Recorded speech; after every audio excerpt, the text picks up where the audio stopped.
बिस्मिल्लाहिर्रहमानिर्रहीम।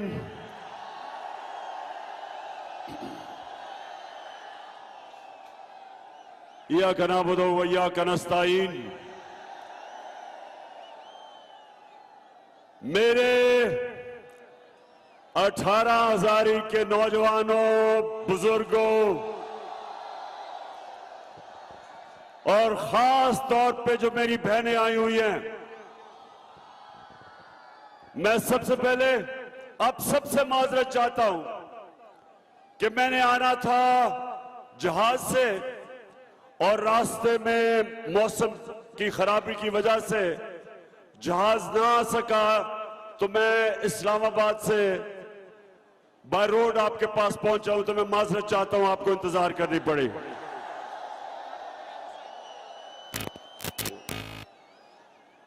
तो मैं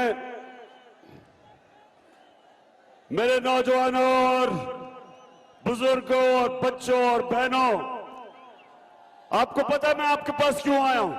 क्यों आया हूं? क्योंकि हमारा जो नुमाइंदा था, जिसको आपने वोट दी थी, वो लोटा हो गया।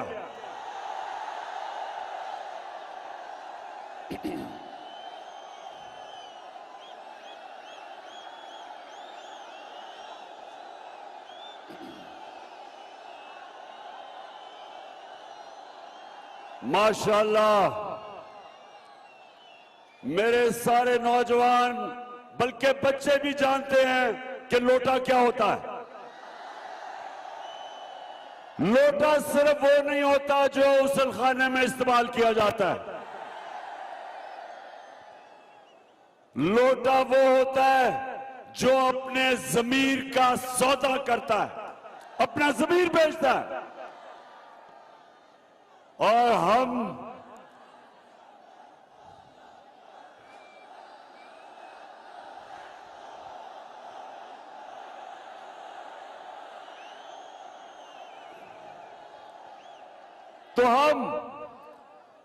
सारी पाकिस्तान की कौम गैरतमंद कौम है। हम वो कौम है, सब गौर से सुन लो, वो दुनिया के सबसे अजीम लीडर इंसान मोहम्मद मुस्तफा नबी सल्लल्लाहु अलैहि वसल्लम, हम उसकी उम्मत हैं। ये मुल्क बना था एक बहुत बड़े अल्लाह के सामने, हमने वादा किया था, और वो ही हमारा कलमा है कि पाकिस्तान का मतलब क्या, और उसके साथ एक तो इस मुल्क का मतलब यानी इसका मतलब कि ला इलाहा इल्लल्लाह, कि अल्लाह, हम कभी किसी के सामने झुकते नहीं और अपने ज़मीर का सौदा नहीं करते, क्योंकि अल्लाह अल हक है। मुसलमान के ज़मीर की कोई कीमत नहीं होती, क्योंकि हम सच और हक पे खड़े होते हैं। और दूसरी चीज कि मेरा तेरा रिश्ता क्या, और इसका मतलब ये कि खैबर से लेके कोयटा से लेके ग्वादर से लेके कराची से लेके सारे पाकिस्तान के अंदर हमारा आपस में रिश्ता ला इलाहा इल्लल्लाह है। हम सब अल्लाह को मानते हैं और किसी और को खुदा नहीं मानते।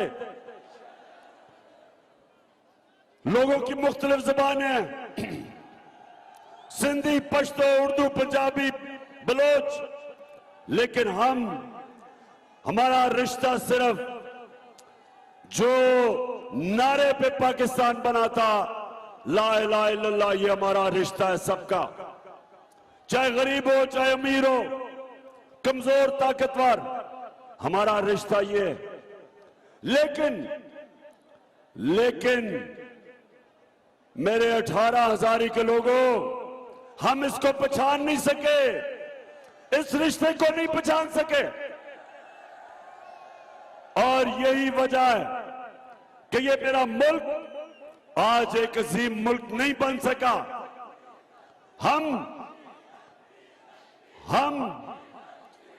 हम वो लोग हैं जिनका नजरियाती लीडर इलामा इकबाल था और हमारा लीडर कायद आजम मोहम्मद अली जिन्ना था।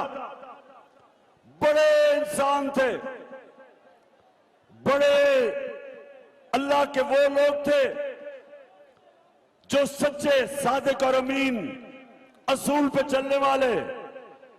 और इलामा इकबाल की ख्वाब थी कि जब हमारा मुल्क, मेरे नबी सल्लल्लाहु अलैहि वसल्लम ने जो मदीना की रियासत के असूल बनाए, जब हम उन पे खड़े होंगे, अदल और इंसाफ, इंसानियत और खुददारी, तब ये कौम एक अजीम कौम बनेगी। लेकिन हम नहीं बने क्योंकि हम उन उसूलों पे नहीं चले। ये जो लोटे, ये लोटे क्या, ये वो लोग हैं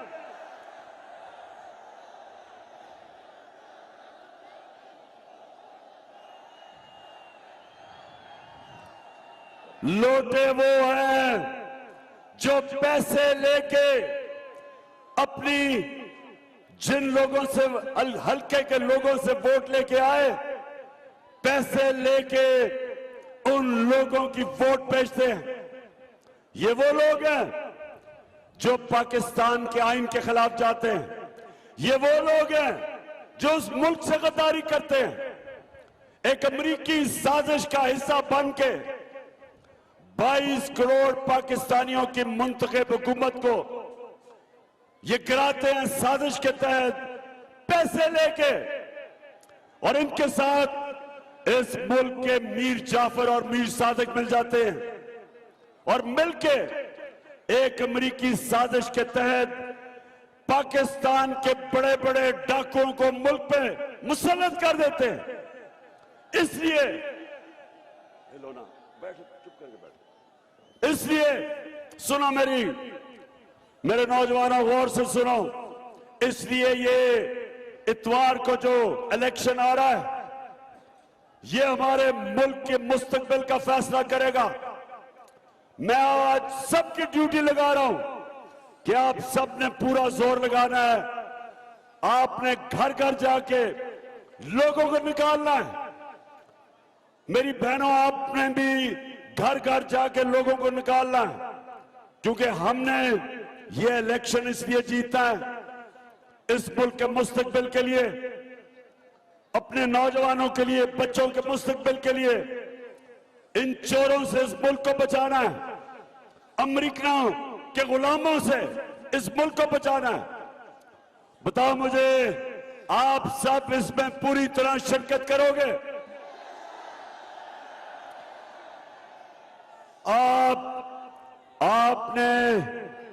आपने सिर्फ खुद नहीं निकलना, आपने घर घर जाके लोगों को इन लोटों के खिलाफ निकालना है। और मेरी बहनों, आपने भी, और खास तौर पे औरतों के पोलिंग स्टेशन के ऊपर ये धांधली करते हैं, आपने खास तौर पे औरतों के पोलिंग स्टेशंस को संभालना है। अब देखिए हमारा मुल्क का हाल, जरा सुने मेरी बात, कि हम इस वक्त इलेक्शन में, हमें तो सिर्फ, अगर ये बाहर इलेक्शन होता, ये यूरोप में इलेक्शन होता, अमेरिका में इलेक्शन होता, ऑस्ट्रेलिया में होता, तो इस वक्त हम सिर्फ एक चीज सोच रहे होते कि हमने लोगों को निकालना कैसे है, वोट कैसे दिलवानी है। लेकिन हम क्या सोच रहे हैं आज, कि कैसे हमने ये नून लीग डाकुओं की धांधली, कैसे अपने वोटों को इनकी धांधली से कैसे बचाना है। ये हमारा लोग सारा वक्त हम बैठे हैं, अपने पोलिंग एजेंट्स को बता रहे हैं कि कैसे आपने धांधली रोकनी है, किन किन तरीकों से ये धांधली करते हैं। औरतों के पोलिंग स्टेशन पे कैसे ये पैसे देते हैं रिटर्निंग ऑफिसर को, कैसे ये जाली वोट डालते हैं, कैसे ये डबल स्टैंप लगवा के तो किसी को हराते हैं। सारी चीजें हमारे पोलिंग एजेंट्स की तैयारी करवा रहे हैं कि इनकी धांधलियों को, क्योंकि इस वक्त हमारा मुकाबला ये लोटों से नहीं है, सिर्फ हमारा मुकाबला ये नून लीग वो लीग है जिसने कभी भी, नून लीग का मतलब नवाज शरीफ की लीग, इसने कभी अपनी जिंदगी में कोई चीज ईमानदारी से की नहीं। आज से 40 साल पहले ये जम्हाना में क्रिकेट खेलता था, वहां भी अपना अंपायर खड़ा करता था। सारा बिजनेस जो भी उन्होंने पैसा बनाया 2 नंबर करप्शन, इक्तदार में आके, जितनी देर मैं इक्तदार में रहा 3.5 साल, अब तक नवाज शरीफ ने 18 फैक्ट्रियां बना ली थी। सरकारी बैंकों से पैसे लिए, फैक्ट्रियां बनाई, पैसे वापस नहीं किए और अपने इक्तदार में आके सब कुछ माफ करवा लिया। ये इनकी बिजनेस थी। और उससे हुआ क्या? बिल्कुल चोर है ये।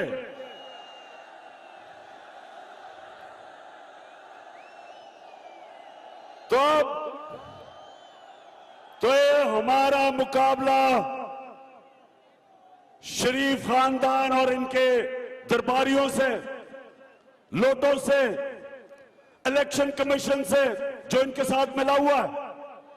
ये खुफिया जाके सिकंदर जो चीफ इलेक्शन कमिश्नर है, ये जाके मरियम और वो हमजा कुकड़ी को मिलता है।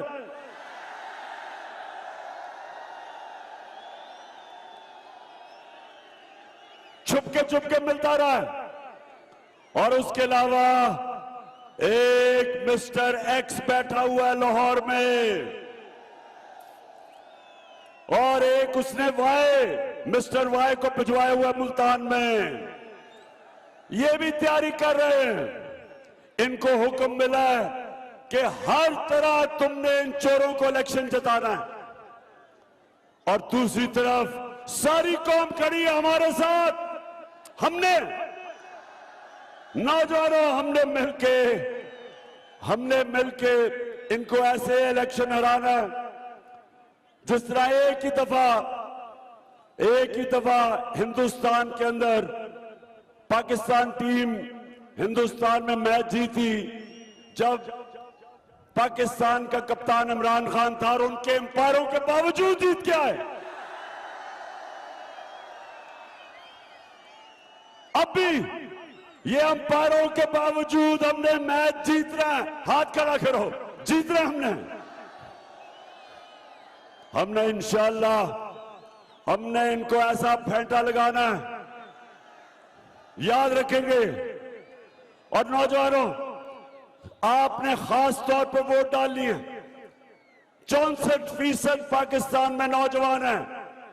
अगर हमारा नौजवान निकलाया तो ये जो मर्जी कर ले, जितनी मर्जी धांधली करें, इंशाअल्लाह हम इनको इतवार को जब रिजल्ट आएगा तो मैं आपके पास आऊंगा इंशाअल्लाह जश्न मनाने के लिए।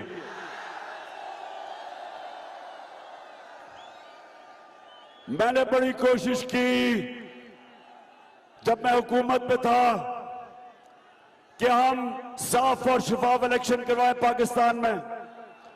मैंने 2.5 साल से कोशिश करता रहा कि इलेक्ट्रॉनिक वोटिंग मशीन पाकिस्तान में लेके आए।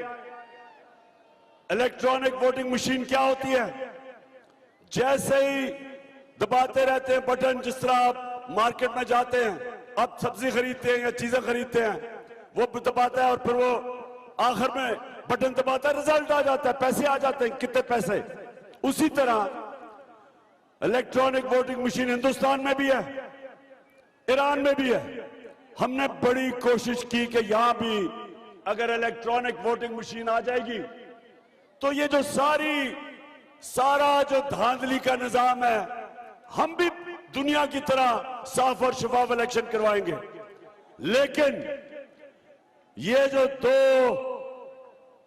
जो दो खानदान पिछले 35 साल से पाकिस्तान पे मुसल्लत है, इन्होंने 32 साल मिलकर दोनों ने हुकूमत किया। इन दोनों ने हर जगह जाली वोटें बनाई हुई हैं। जितनी भी मैंने कोशिश की, इन्होंने इलेक्ट्रिक वोटिंग मशीन की पूरी मुखालफत की और इनके साथ मिल गया चीफ इलेक्शन कमिश्नर, इसने भी पूरी मुखालफत की। हालांकि इलेक्शन कमीशन का तो काम है साफ और शफाफ इलेक्शन, उसने भी पूरी कोशिश की और ना आने दी इलेक्ट्रॉनिक वोटिंग मशीन, सिर्फ इसलिए कि ये इजाजत दे, मौका दे धांधली का। और वो भी लोग जो पावर में बैठे हैं इस मुल्क में बड़ी देर से, वो भी जो इलेक्शन को देखते हैं कि जिधर मर्जी रिजल्ट करवा दे, उन्होंने भी नहीं मशीन आने दी। और उसका नतीजा आज ये है कि हमारा सारा वक्त लग रहा है कि हमने इस इलेक्शन में इतवार को इनकी धांधली कैसे रोकनी है, ये हमारा सारा वक्त लग रहा है। ये हमारे मुल्क के लिए बाइस शर्म है। वो मुल्क, वाहिद मुल्क जो इस्लाम के नाम पे बना था, और हमारे मुल्क में ये सारी कौम के सामने जो भी इलेक्शन होता है, जो भी 1970 के इलेक्शन के बाद जो इलेक्शन होता है उसमें धांधली होती है, या जो हारने वाला है वो मानता नहीं इलेक्शन। इसलिए मैंने कोशिश की थी, क्योंकि मैं वो कप्तान था जो क्रिकेट की 200 साल तारीख में पहला कप्तान था जो न्यूट्रल अंपायर लेके आया। उसी तरह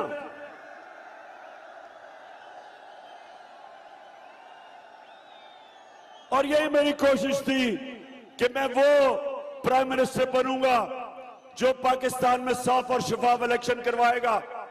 लेकिन इन दोनों पार्टीज ने उसकी मुखालफत की और इनके साथ मिल गया इलेक्शन कमिश्नर। ये है हमारी बदकिस्मती। ईमानदारी से ही आपको चलने देंगे।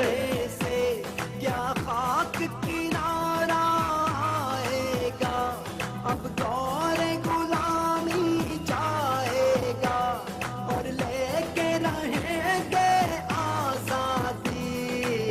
हक हमारा आजादी, हक हमारा आजादी, ला इलाहा इल्लल्लाह, हुक्मरानी अल्लाह की, हक हमारा आजादी। एक तो मुझे ये अफसोस है कि उन्होंने मशीनें नहीं आने दी।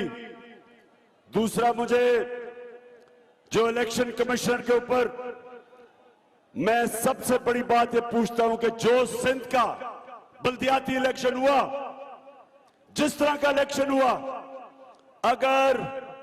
अगर आपके अंदर इखलाकी कुव्वत होती तो आपको रिजाइन करना चाहिए था।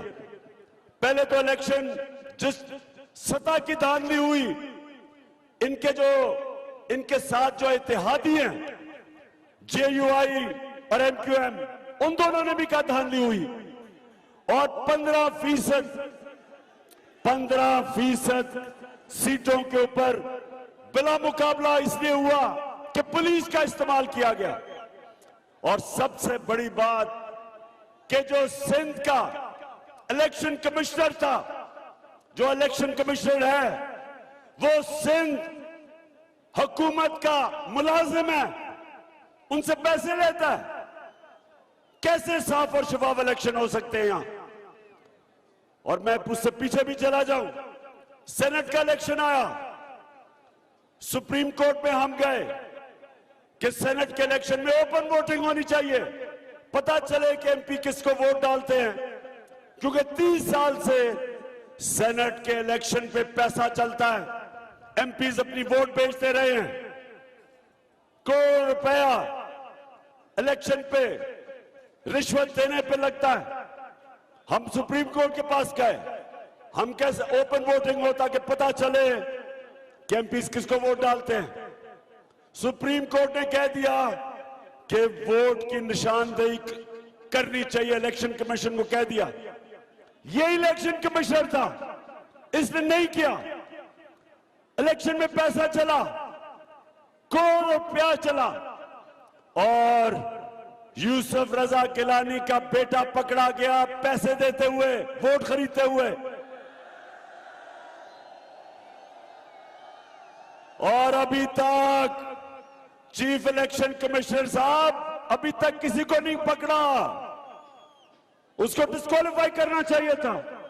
किसी भी नौजवानों, मैंने अपनी जिंदगी के कितने साल मगरबी ममालिक में गुजारे क्रिकेट की वजह से। मैं आपको यकीन दिलाता हूं कि जो उन ममालिक की अखलाकियात हैं, जो मॉरल स्टैंडर्ड्स हैं, मुझे अफसोस से कहना पड़ता है वो हमारे से बहुत ऊपर है। क्योंकि वहां जो सरबराह मुल्क का बनता है उसका जो इखलाकी म्यार वो आम लोगों से ऊपर होता है। अभी बर्तानिया में उन्होंने अपने प्राइम मिनिस्टर को निकाला। किस चीज पे निकाला? पता है किस चीज पे निकाला?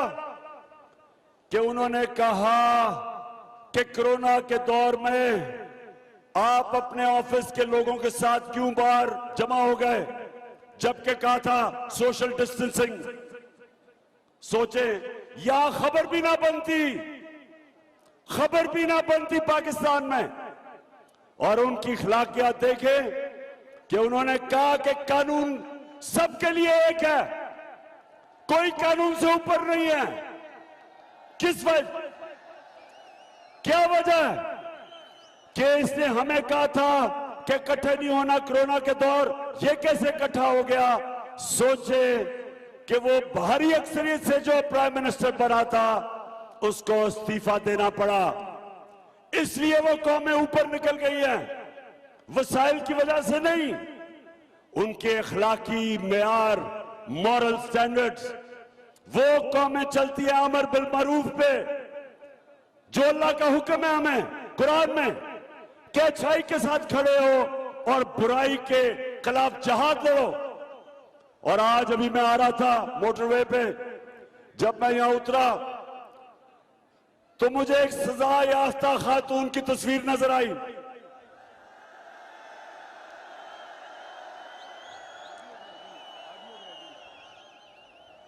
और उसके साथ तस्वीर मैंने किसकी देखी?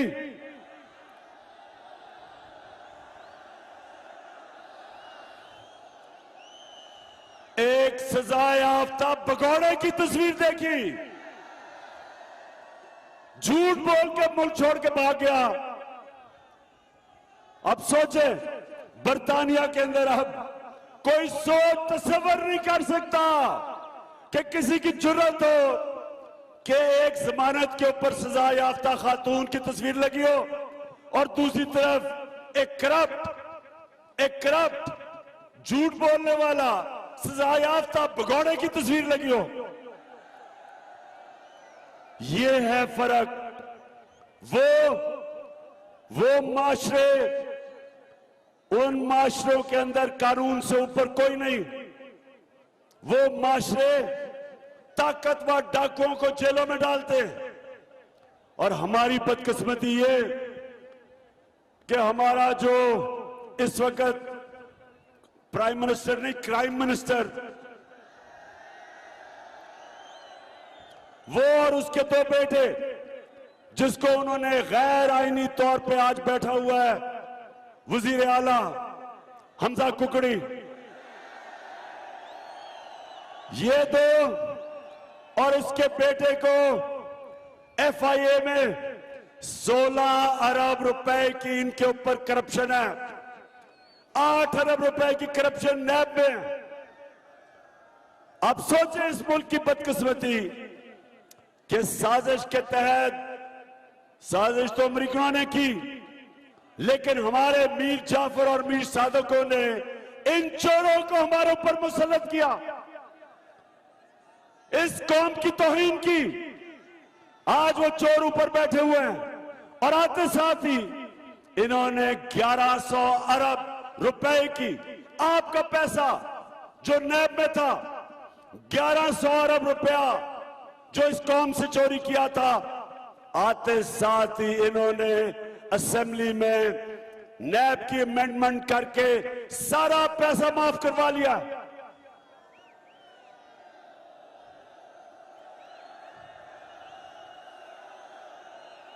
मेरे नौजवानों, सुन लो मेरी बात।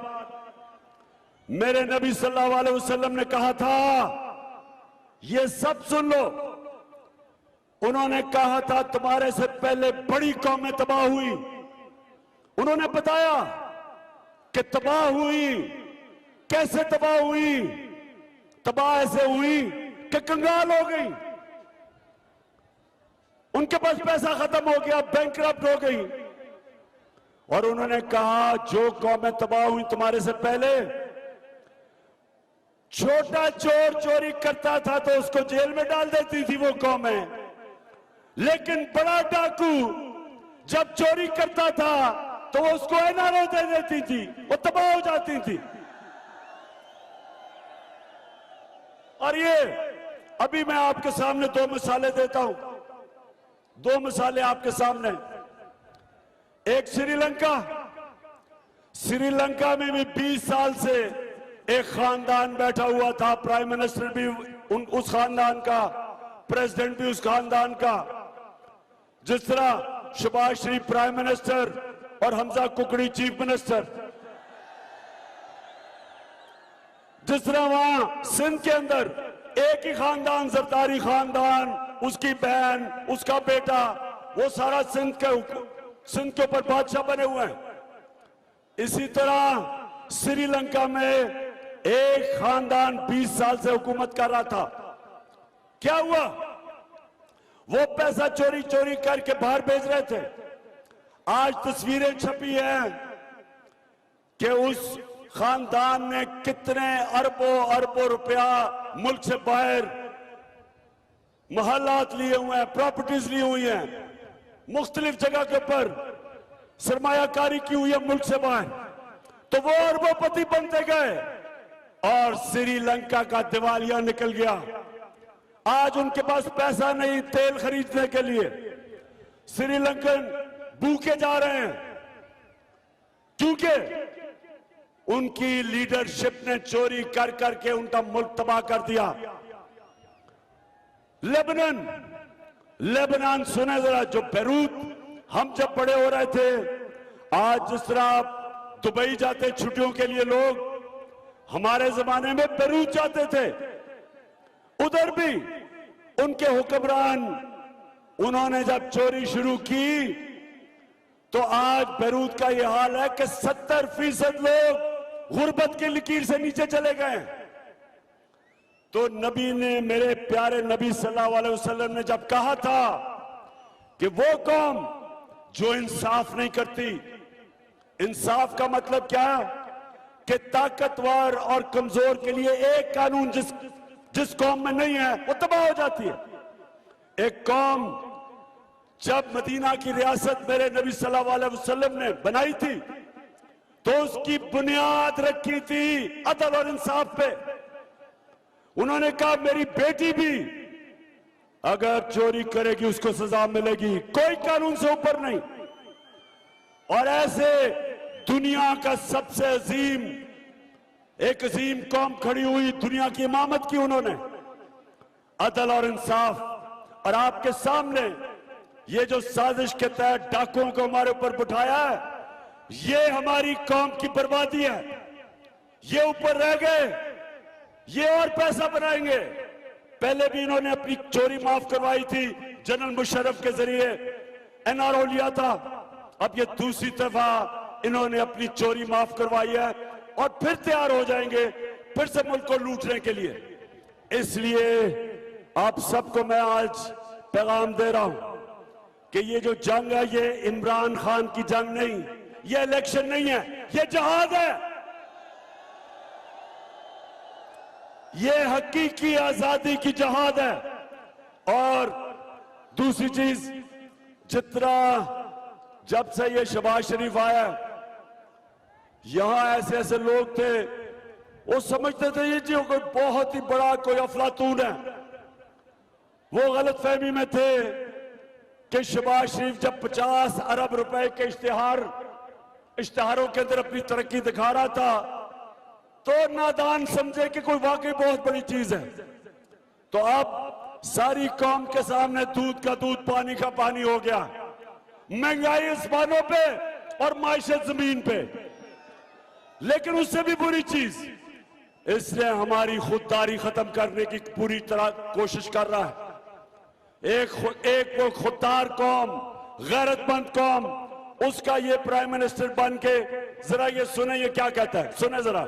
मैं सऊदी अरब से होके आया हूँ, मैं यूएई के होके, अभी मैं तुर्की होके आया हूँ, और मैंने उन भाइयों को कहा कि आप हमारे बड़े अजीम भाई हैं, हमेशा आपने हमारी मदद की। और मैंने यही कहा, जब मैं आया हूँ तो आप समझेंगे शायद ये मांगने आया है, मैं मांगने नहीं आया, लेकिन मजबूरी है हमारा। जिस तरह माजी में 75 साल में आपने हमारा हाथ बटाया है, कुछ ऐसा आप हाथ बटा दें। तो मैंने कहा मैं वादा करता हूं कि इंशाअल्लाह हम पूरी कौम हम मिलकर दिन रात मेहनत करेंगे, पसीना गिराएंगे अपने पाँव पे खट। मैं सऊदी अरब से बस मैं यूएई के हो गया, अभी मैं ये आपसे पूछता हूं, 18 हजारी वालों, मैं आपसे पूछता हूं, क्या हम भिखारी हैं? और कहता आप 75 साल से हमारी मदद कर रहे हैं। ओ अहमक, ओ बेवकूफ आदमी, चेरी ब्लॉसम, बूट पॉलिश, ये हमारी मदद कोई नहीं कर रहा। जो पैसा आता है वो तो आपकी जेबों में या आपके बड़े बड़े लंदन में महलात में चला जाता है, या जरदारी के उसका जो बाहर पैसा रखा है या तो उधर चला जाता है। ये कौम तो ये यहां से लोग जाते हैं, मेहनत करते हैं, हमारे मेहनत कश पाकिस्तानी 18-18 घंटे काम करते हैं बाहर, वो पैसा भेजते हैं पाकिस्तान जिस पे मुल्क चलता है। और ये डाकू ऊपर से यहां से पैसा चोरी करके, मनी लॉन्ड्रिंग करके मुल्क से पैसा बाहर भेज देते हैं, और फिर कहते जी हमें मांगने तो नहीं आया।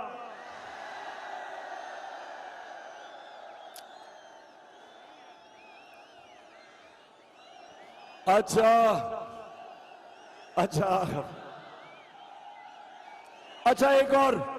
एक और सुन ले जरा, वो जरा लोगों को जो इश्तिहार यानी जो इश्तिहारी जो जमानत के ऊपर खातून है, इनका मसला ये है कि इनसे सच नहीं बोला जाता।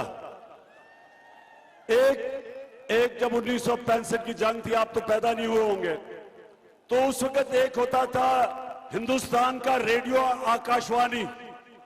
सुने जरा, रेडियो आकाशवाणी वो होता था जो सारा वक्त बता रहा होता था कि कितना हिंदुस्तान पाकिस्तान को तबाह कर रहा है और मार रहा है और वगैरह वगैरह, सारा झूठ। ये आजकल नून लीग के रेडियो आकाशवाणी है।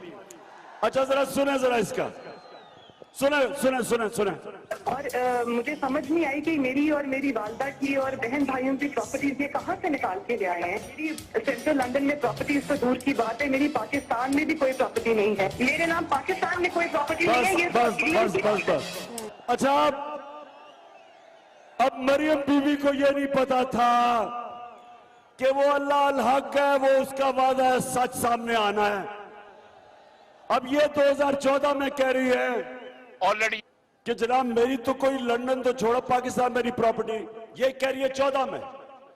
2 साल के बाद एक बहुत बड़ा इंकशाफ होता है, आलमी इंकशाफ, जिसको पैनामा पेपर कहते हैं। जो ऐसे छुपाए हुए उन्होंने अपनी प्रॉपर्टीज छुपाई हुई थी, वो सारी सामने आ जाती हैं। तो जब वो सामने आती हैं 2 साल के बाद, तो जरा बताएं इनके भाई साहब क्या कहते हैं। माशी हालात जो है हमारे इंतहाई मखसूस हैं।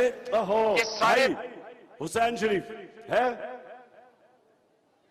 अच्छा, बहरहाल 2 साल के बाद हुसैन शरीफ जनाब टीवी पे बैठे हैं, कहते हैं कि हाँ, क्योंकि वो इंकशाफ हो जाता है, पता चल जाता है कि जो 4 महंगे लंदन के फ्लैट हैं, उनकी मालिका हमारी बीबी, हम तो एहतराम करते हैं औरतों का, मरियम बीबी के नाम कहता जी ये 4 लंदन के बड़े बड़े फ्लैट ये मरियम बीबी के नाम पे है। वो 2 साल पहले कह रही है कि मेरी लंदन तो छोड़ो पाकिस्तान प्रॉपर्टी नहीं। अब मैं कहने का ये मकसद है मेरा, पाकिस्तानी कौम ये सुन लो, ये वो लोग हैं जो यहां से पैसा चोरी करके बाहर लेके जाते हैं, आपका पैसा, और फिर अब आके एनआरओ लेके 1100 अरब रुपया आपका पैसा इन्होंने माफ करवाया। इसलिए इतवार को आप सब ने निकलना है, लोगों को निकालना है। वादा करो लोगों को निकालोगे। आपने पोलिंग स्टेशन के ऊपर पहरा देना है, इनकी धांधली रोकनी है, और इंशाअल्लाह उसके बाद मैं आपके साथ आजम में आपके पास आके और हम इंशाअल्लाह मिलके जश्न बनाएंगे जीत का। शुक्रिया। गुलाम तो नहीं, हम कोई गुलाम तो नहीं, एक रब को मानते हैं, उस नबी के उम्मती हैं।